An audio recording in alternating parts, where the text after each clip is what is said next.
Why is the horizon a straight line? We asked the AI system ChatGPT, how far can I see on the ocean due to Earth curvature?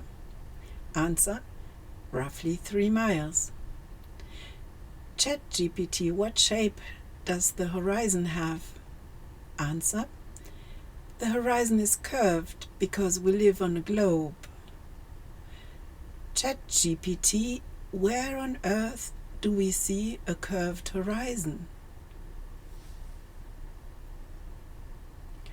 Calculating. How far can we see on the ocean? The Earth Curve Calculator works out how far we can see on the ocean or on a level plane to the horizon. The higher the observer stands, the further away his horizon. This is H0 here, that's the observer height, and this is the horizon. On the ocean, the horizon marks the borderline between water and heaven. Example, at an observer height of 2 meters, we can see roughly 5 kilometers to the horizon. That's this distance. Behind this line, we cannot see any water surface because of the curvature. And this, of course, applies to all directions, whether before me, left or right, or behind me. Clock of rocks in the ocean.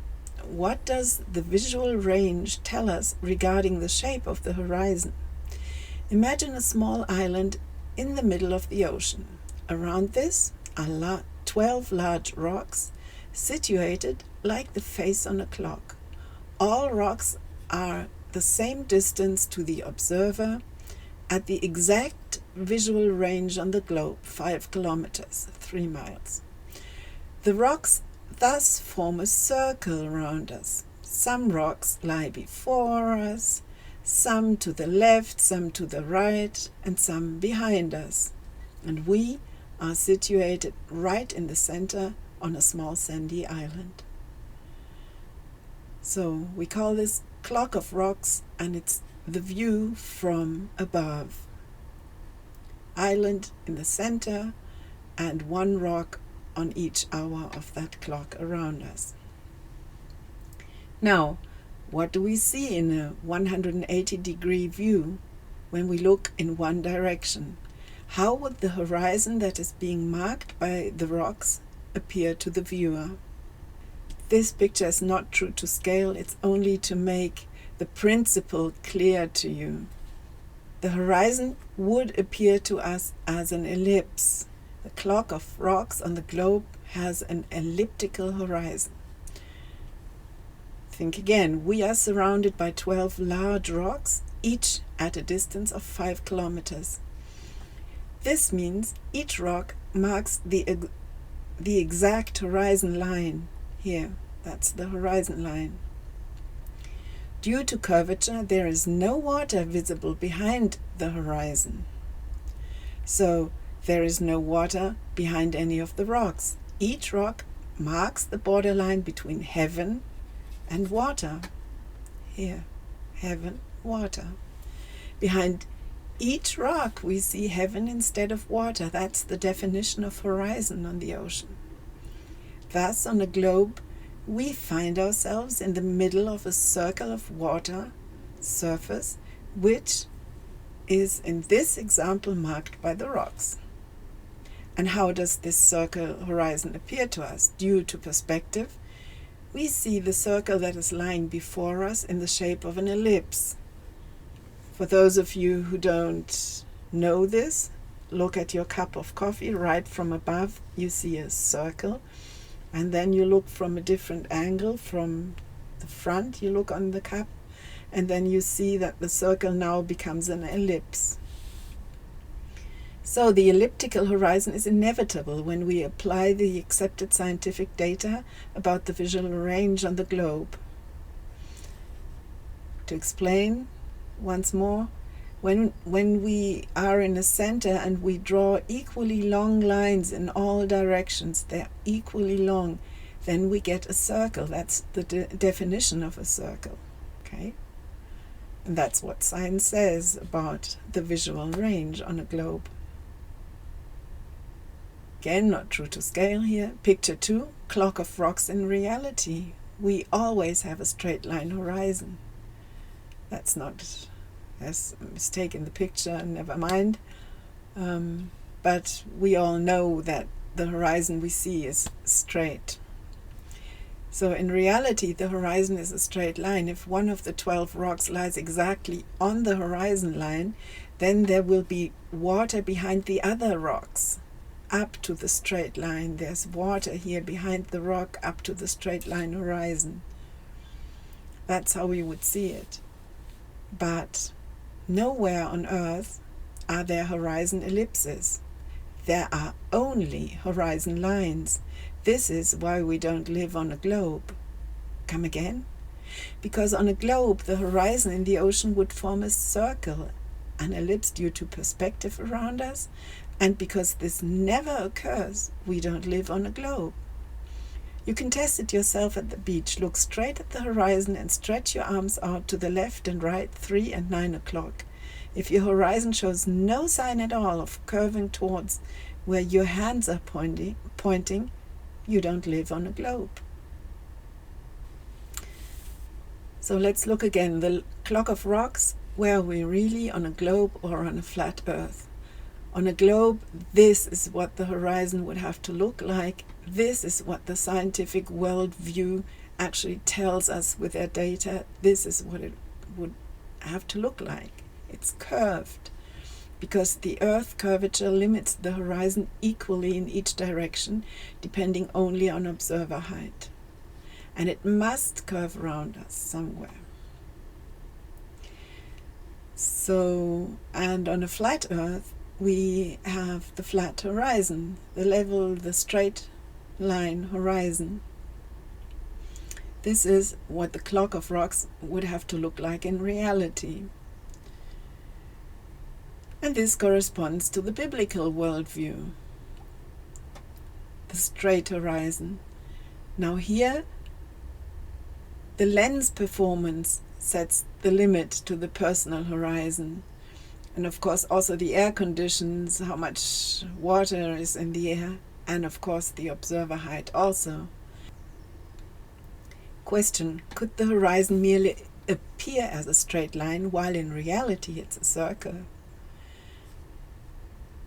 Due to perspective, the 5 kilometers distance straight from the observer here to the horizon here appears the shortest.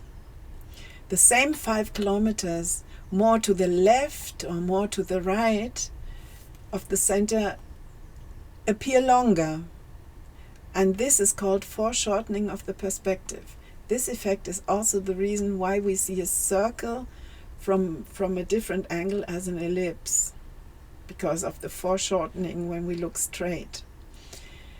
But in order to work out the actual distances for B and A, how far is it really to the horizon, we would need some data about fixed points in our view, maybe an island here or an island there, and we would know the distances and then we could work it out. Also, the math is very complicated. The clock of rocks, however, demonstrates beyond question that perspective cannot explain a continuous straight horizon, which is what we observe. The clock of rocks shows that the horizon must form a curve around us on a globe. Somewhere this horizon line must bend around us when we have a 180-degree view of water. It must bend these 180 degrees because altogether the whole horizon around us must form a 360-degree circle when we're on the ocean. Thus, the foreshortening of perspective cannot explain how the observed endless straight line horizons could occur on a globe. Next question. But objects are cut off at the bottom in the distance. Yes, true. Ships disappear with their lower half first in the distance. And this has always been a number one argument for the globe.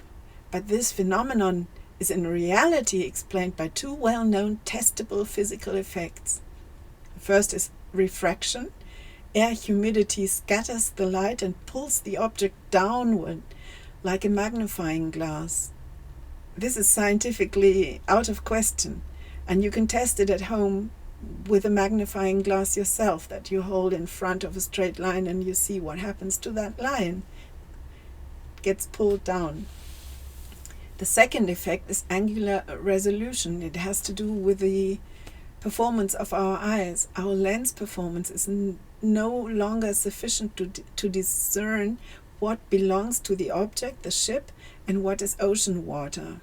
That's resolution performance. And if this is the reason for the disappearing of the lower half of the objects, then we can easily zoom the whole object in again with a more capable camera.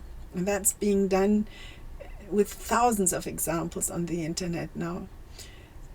And objects that have actually disappeared behind the curve could never ever be zoomed back in again.